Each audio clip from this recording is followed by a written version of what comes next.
मंत्री विजय लक्ष्मी साधो का बंगला खाली कराने के लिए संपदा विभाग की टीम बंगले पर पहुंची। दरअसल 3 बार नोटिस देने के बाद भी विजय लक्ष्मी साधो ने बंगला खाली नहीं किया था और वह जिस बंगले में रह रही है वह दूसरे मंत्री के नाम अलॉट हो चुका है। भोपाल से दीपक सिंह की रिपोर्ट। वित्त मंत्री जगदीश देवड़ा ने हाल ही में अपने बयान में कांग्रेस पर जमकर निशाना साधा है, जिसमें उन्होंने कहा कि कांग्रेस का कद कितना बढ़ा कितना घटा ये सब जानते हैं। साथ ही उन्होंने ये भी कहा कि पिछले 2-3 महीनों में कांग्रेस की क्या स्थिति हो गई है किसी से भी छुपी हुई नहीं है। कांग्रेस की सरकार 15 माह तक रही। कांग्रेस की सरकार ने क्या किया इस मध्य प्रदेश में, इस प्रदेश की जनता बहुत अच्छे से जानती है और उसी का परिणाम है कि कांग्रेस के कई वरिष्ठ नेता, मंत्री, विधायक कांग्रेस छोड़ करके भारतीय जनता पार्टी में आए और आज भारतीय जनता पार्टी की सरकार है। प्रदेश के यशस्वी मुख्यमंत्री शिवराज सिंह जी चौहान सरकार चला रहे हैं। कांग्रेस का कद कितना बढ़ा कितना घटा ये अभी 2-3 माह में जनता ने बता दिया और देश में भी सरकार भारतीय जनता पार्टी की चल रही है। नरेंद्र मोदी जी प्रधानमंत्री हैं और यहाँ पर भी सरकार मुख्यमंत्री शिवराज जी के नेतृत्व में चल रही है। इसलिए मुझे ये लगता है कि उनका कद कितना घटा कितना बढ़ा ये फैसला जनता कर चुकी और अभी उपचुनाव में भी फैसला कर देगी।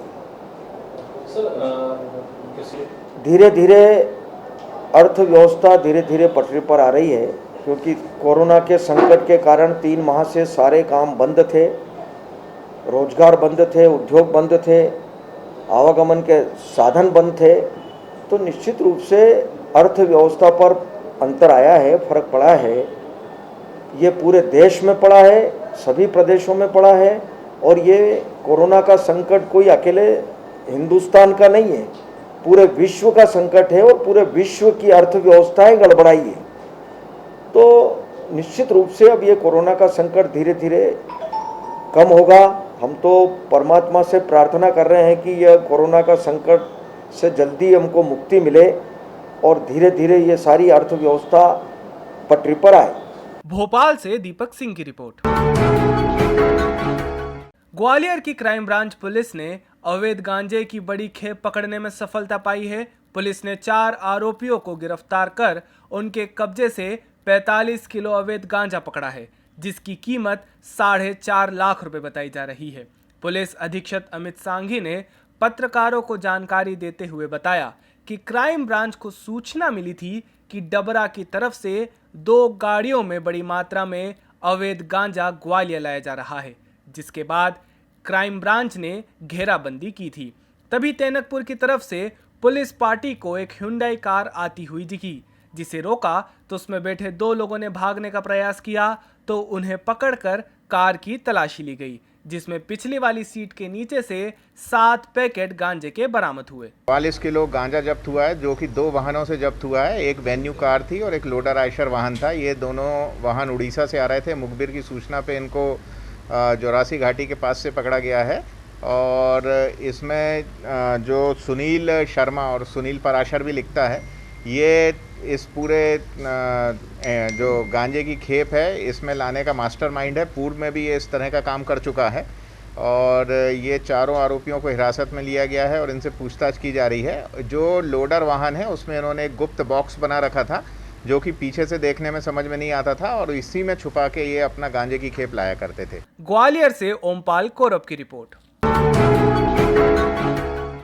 मध्य प्रदेश के मनासा से बीजेपी विधायक माधव मारू की गुंडागर्दी का मामला सामने आया है, जहां एक किसान ने विधायक माधव मारू पर अपनी जमीन पर कब्जा करने का आरोप लगाया है। साथ ही किसान का कहना है कि विधायक ने उसे जान से मारने की धमकी भी दी है और इसी से परेशान होकर किसान ने आत्महत्या करने की धमकी दी है। ये माधव मारू और ये जगदीश सोनी काका भतीजा और एक और श्याम सोनी, ये तीनों पीछे लगे हुए हैं। कौन है माधव मारू? माधव मारू ये विधायक है और विधायक कहाँ के विधायक? मनासा तहसील का। जिला कौन? जिला नीमच। क्या? मध्य प्रदेश। मध्य प्रदेश। और पहले ये अपने जिले का ये था उपाध्यक्ष। क्या? और रोज़ जेसीबी आती, रोज़ ट्रैक्टर आते, फिर भगाते, इनको यहाँ कब्जा नहीं करने दिया और मेरे को अकेले करके नहीं, फिर इनने ये ज़बरदस्ती मेरे को बिना रिपोर्ट के यहाँ से उठाया। क्या कितनी ज़मीन है सब बताओ वीडियो में। एक 137,448 का सर्वे क्रमांक में और 0.182 आरी और बगीचे की ज़मीन है, और ये 454 सर्वे क्रमांक है। 448 और 454 सर्वे क्रमांक, जिसमें से 454 की एक इंच एक सूद भर ज़मीन भी नहीं बेची हमने ने। परबारी उन लोगों ने खरीदारियाँ कर ली, उन सामने वाली पार्टियों बड़े नाना जी के लड़कों से ने नाम पे करवा ली, रजिस्ट्रियाँ करवा ली ने। 448 और 263 आरी सब मिला के ऐसी घुमाई उस रजिस्ट्री को कि पहुंचने वाला ही पहुंच सकते। 703 आरी का मटेरियल ख़त्म कर दिया इनने, 703 ही आरी का रजिस्ट्री, और ऐसे मतलब हिस्से बंटवारे किए, कोई समझ ही नहीं पाता। और सोहनलाल मोहनलाल उसने उधर वो ज़मीन खरीदेगी 130 आरी, ये भी इन्हीं के साथ में है। और मैं इतना परेशान हूँ कि हम पूरा परिवार भूखे मरने जैसी स्थिति में हूँ, और हम आत्महत्या करने के मरने के लिए तैयार है। ऐसी स्थिति बना दी इस विधायक ने हमारी, क्या।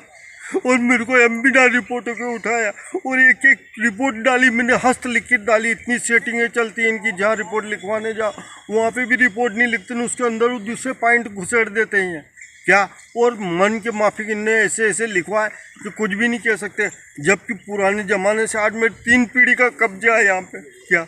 जिसमें से ये हम लोगों को भगाना चाहता है और कह रहा ये मेरे से वहाँ के वे कि हम दे रहे जो ले ले, तो क्या। कौन सी धमकियाँ आती है मेरे को। कौन सी पार्टी? हाँ, जनता पार्टी की, और मेरे को धमकियाँ आती है ये, क्या। भोपाल से दीपक सिंह की रिपोर्ट।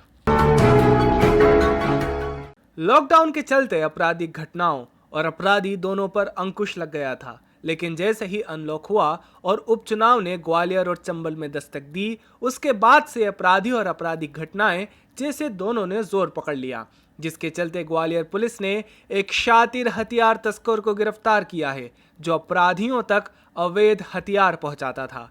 क्राइम ब्रांच ने इस हथियार तस्कर के पास से 7 देशी कट्टे और 32 बोर के 5 जिंदा कारतूस बरामद किए हैं। ये अवैध हथियारों से संबंधित है। ये झांसी रोड बस स्टैंड के पास एक अर्जुन परिहार करके आरोपी पकड़ा गया है, जो कि मूलतः गोरमी थाना भिंड का रहने वाला है, और इसके पास से 7 पिस्टलें बरामद हुई हैं, जो कि ये सेंधवा से लाना बता रहा है। 10,000 रुपये की एक पिस्टल है, और जो ग्वालियर में ये डील करने वाला था, ये 20 से 25,000 रुपये में इस पिस्टल को बेचने वाला था। प्रारंभिक पूछताछ में इससे ये जानकारी भी मिली है कि पूर्व में इसने अहमदाबाद में भी जाके ये पिस्टलें सप्लाई की हैं, और एक बार और ये 2 या 3 पिस्टलें लेके आया है। इसको अभी हम रिमांड में लेके इससे डिटेल पूछताछ करेंगे कि ये किन से डील करने वाला था। साथ ही हम अहमदाबाद से भी जानकारी ले रहे हैं कि जैसा ये बता रहा है कि ये वहाँ अरेस्ट हो चुका है, तो कब अरेस्ट हुआ था, कब जमानत हुई, कितने हथियार इससे पकड़े गए थे, और ये दोनों सफलताएं बहुत अच्छी क्राइम ब्रांच को मिली हैं, और इसमें जो टीम लगी थी उनको दोनों ही प्रकरणों में 10-10 हज़ार रुपये का कैश रिवॉर्ड इसमें दिया जा रहा है। ग्वालियर से ओमपाल कौरव की रिपोर्ट।